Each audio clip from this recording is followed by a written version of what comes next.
చాలా చోట్ల నిన్న వినిపించినాయి. ఏది నేను కనుక్కుంటే మా తన 5,000 ఇచ్చిరు, 10,000 ఇచ్చిరు ఓటుకు, తర్వాత మా తన 20,000 ఇచ్చిరు ఒక ఆయన, తర్వాత 5,000, 3,000, 1,000 రూపాయలు ఇట్లా డబ్బులు పంచిర్రు మా తాన అని చెప్పి, మా తాన మస్తు నడుస్తుంది అని చెప్పి చాలా గర్వంగా ఇంకొక రకంగా చెప్పుకుంటా ఉన్నారు. సో నేను వాళ్ళందరికీ కూడా సూచన చేస్తూ ఉన్నా. ఎన్నికలు అయిపోయినాయి, అంటే మున్సిపల్ ఎన్నికలు అయిపోయినాయి. ఇక్కడ చాలామంది ఓట్ల అంశం మాట్లాడుకుంటున్నప్పుడు ఓటు విలువ గురించి దాదాపుగా అందరు చెప్తూ ఉంటారు. ఇక్కడ నిన్న ఒక ఓటును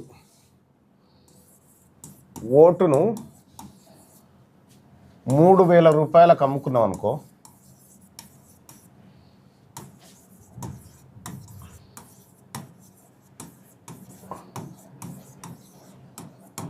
అనుకో నువ్వు అమ్ముకుంది 3,000 రూపాయలకు ఓటునే కాదు నువ్వు అమ్ముకుంది ఈ 3,000 రూపాయలకు నీ పిల్లల భవిష్యత్తును అమ్ముకున్నావు.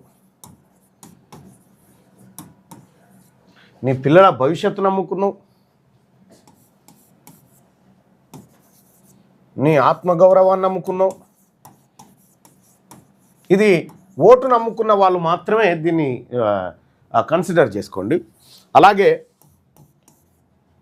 నీ బిడ్డల చదువును,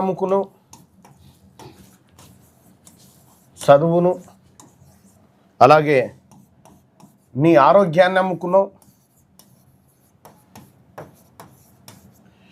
ఇట్లా నువ్వు 3,000 రూపాయలకు ఒక ఓటు అమ్ముకున్నాను అనుకుంటున్నావు, కానీ నువ్వు అమ్ముకుంది ఓటు కాదు.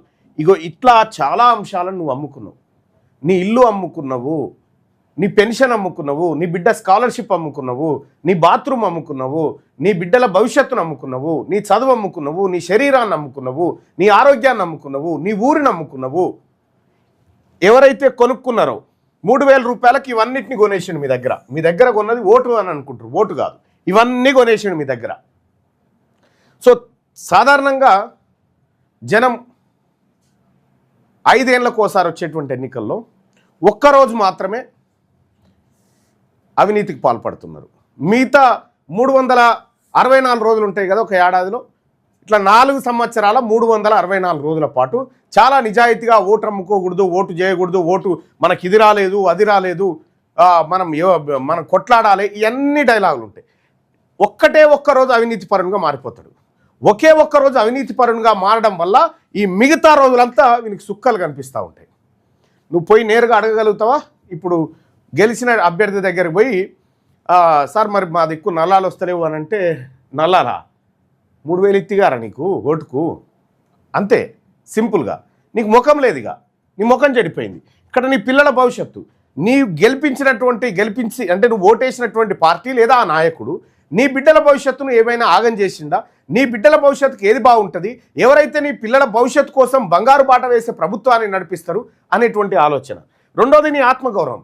ఎవరు కూడా 3,000 రూపాయలకు అమ్ముకుంది ఓటు కాదు, శరీరాన్ని అమ్మేసినాం.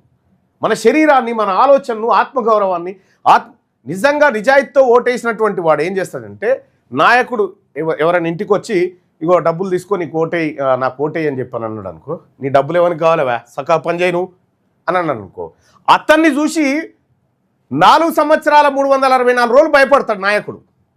నిజాయితీగా ఉన్నోని చూసి 4 సంవత్సరాల 364 రోజులు భయపడుతూనే ఉంటాడు. 5 సంవత్సరాల పాటు భయపడుతూనే ఉంటాడు అతనికి. ఇక్కడ చూడండి, ఇంకో ఓటును అమ్ముకున్నవాడు వీడొక వైపు, ఓటును నిజాయితీగా వేసినవాడు.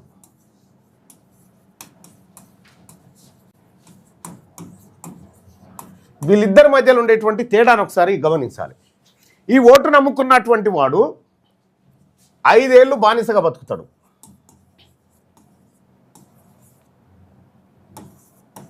5 ఏళ్ళు బానిస.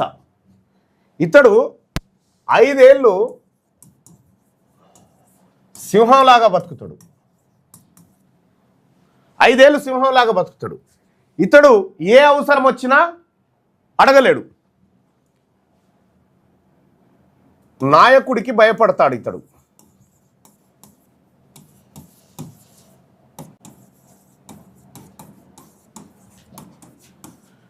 ఇక్కడ నాయకుడే భయపడతాడు.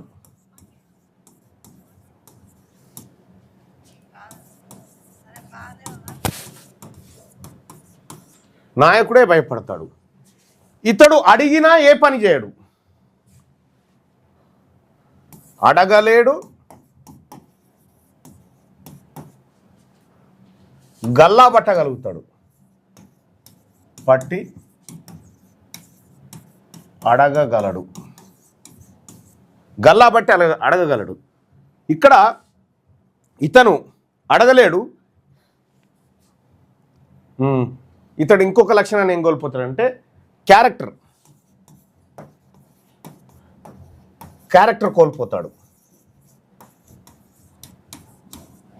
ఇతడు కరెక్ట్గా కనిపిస్తాడు.